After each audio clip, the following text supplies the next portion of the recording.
અધ્યાય પહેલો, શ્લોક 14મો. કૌરવોના શંખનાદ પછી એ યુદ્ધ ભૂમિની અંદર તતશ્વેતે હયે યુક્તે, એટલે શ્વેત ઘોડાઓ વાળા રથની અંદર, શ્વેત કહેતા સફેદ, શાંતિનું પ્રતીક છે સફેદ કલર.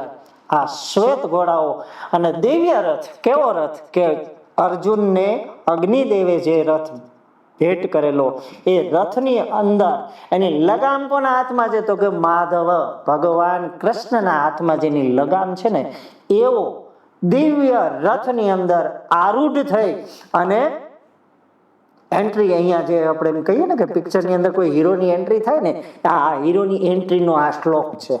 એટલે આ શ્લોકની અંદર વ્યાસજીએ આપણને એટલું કીધું છે કે શ્વેત ઘોડાઓ વાળા રથ, શ્વેત કહેતા શાંતિનું પ્રતીક છે. આ રથ છે એ જીવનનો રથ છે. આ જીવનના રથને આપણે શાંતિથી જો ચલાવીએ અને એની લગામ છે ને ભગવાન કૃષ્ણના હાથમાં આપી દઈએ, માધવના હાથમાં આપીએ, તો આપણું જીવન છે ને એ મહાભારતના યુદ્ધની અંદર જીત તરફ આગળ વધતું જાય.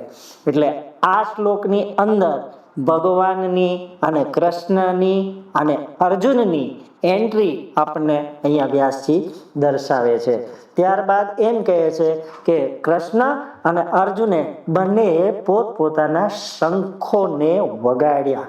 કેવા શંખો છે? દિવ્ય શંખ. દિવ્ય કહેતા, આની આગળના શ્લોકમાં આપણે જે શ્લોકો જોયા, તુમુલ અવાજ હતો. તુમુલ કહેતા ભયંકર અવાજ.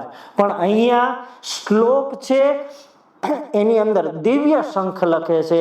તો દિવ્ય શંખ એટલે કેવો? ખૂબ જ સારા એવા અને દિવ્ય અવાજ વડે કૃષ્ણ અને અર્જુન છે એ પોતપોતાના શંખોનું અવાજ કરે છે. એવું આ શ્લોકની અંદર આપણને જાણવા મળે છે.